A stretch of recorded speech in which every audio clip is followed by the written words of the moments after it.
First, Asad, thanks for forcing me to come to Glasgow. When I walk the streets of cities like this, Glasgow was the UK's second most important city.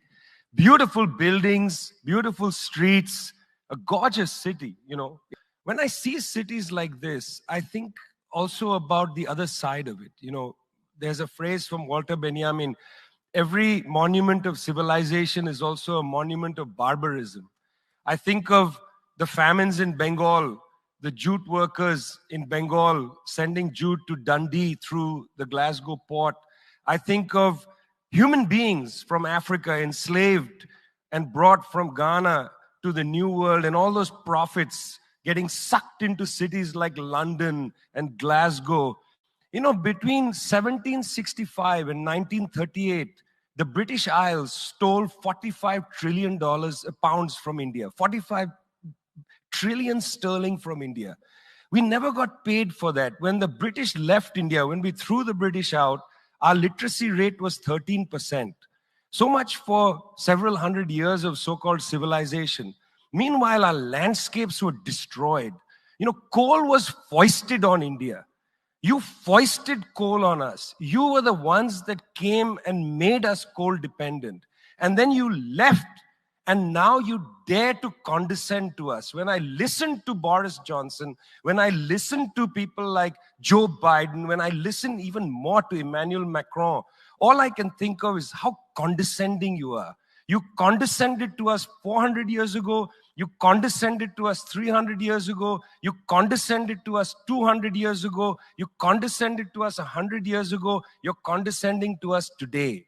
You only know condescension because for you, colonialism isn't something that happened in the past and we defeated you. It's not that. For you, colonialism is a permanent condition. And that permanent condition happens in two ways. There's the permanent condition of the colonial mentality. You want to lecture us. You want to tell us that we are responsible for all the problems because you'll never accept that you're the one principally to blame. You signed the Rio Formula in 1992 on common and differentiated responsibilities. You like the common part. You like the common part. You like to say we're all in this together and so on. We're not in this together. The United States, 4-5% of the world's population, still uses 25% of the world's resources. You outsource production to China, and then you say China is the carbon polluter. China's producing your buckets. China's producing your nuts and bolts. China's producing your phones. Try to produce it in your own countries and see your carbon emissions rise. You love lecturing us because you have a colonial mentality. Then there are colonial structures and institutions.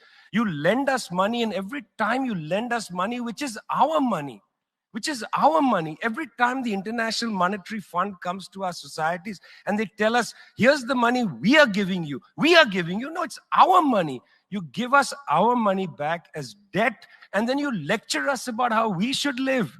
It's extraordinary. It's not just a colonial mentality. It's the colonial structures and institutions which reproduce themselves year after year after year. And let me tell you something. The climate justice movement, not clued enough on this. Not clued enough on this. The climate justice movement is a movement that says we're worried about our future.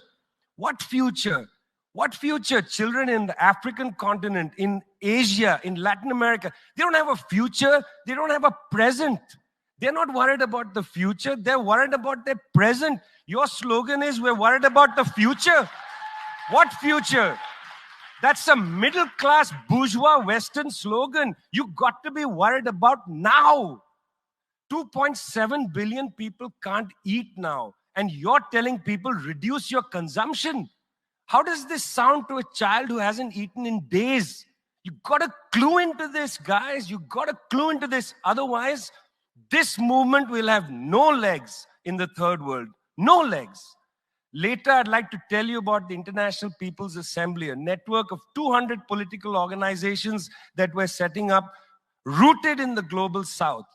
We want to tell you what our issues are, but are you willing to listen?